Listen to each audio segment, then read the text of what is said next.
if a campaign is receiving a low number of clicks per day, how should that affect our evaluation timeline? We want to identify the reason why we're receiving only a lower number of clicks per day. It can be that the search volume itself for that keyword doesn't have enough search volume. So for example, 2 keywords, if we're testing them, keyword 1, it has 2000 search volume. Keyword 2, it has 200 search volume. Keyword 2, no matter how much are we going to bid for it, we're not going to get the same data as for the first keyword, where people are actively searching for that specific product with that specific keyword. So technically, now that you understand that could be one of the factors. The second thing, when it comes down to receiving a low number of clicks, it can be how high are you bidding or how low are you bidding. In this case, what we are for sure seeing on our end, whenever we started campaigns with lower bids, we did not generate enough meaningful data for us quickly enough in order to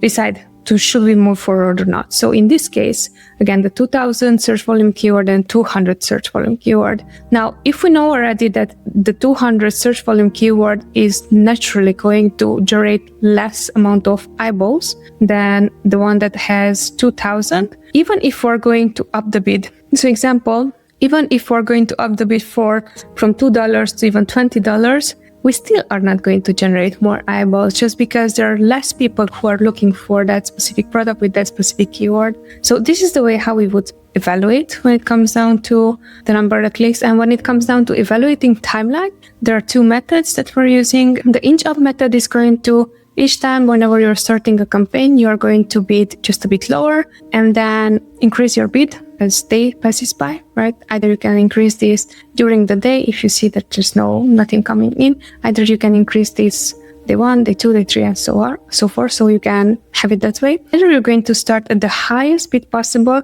and then once that you see that you're getting lots of clicks, you can then optimize for profitability. The second strategy is something that we are applying more than the first one. There are a few instances where you would apply the second strategy. The first strategy is when we are seeing that the brand is heavily reliant on brand keywords, and then we're creating new campaigns and we're creating new discovery campaigns, and to avoid acquiring too much data that is not meaningful data, which we don't know exactly how it's going to work, there we will start with a lower bid. So even if we're going to spend money, we're not going to spend money that much as if we would when we're starting with the campaign with a high bid.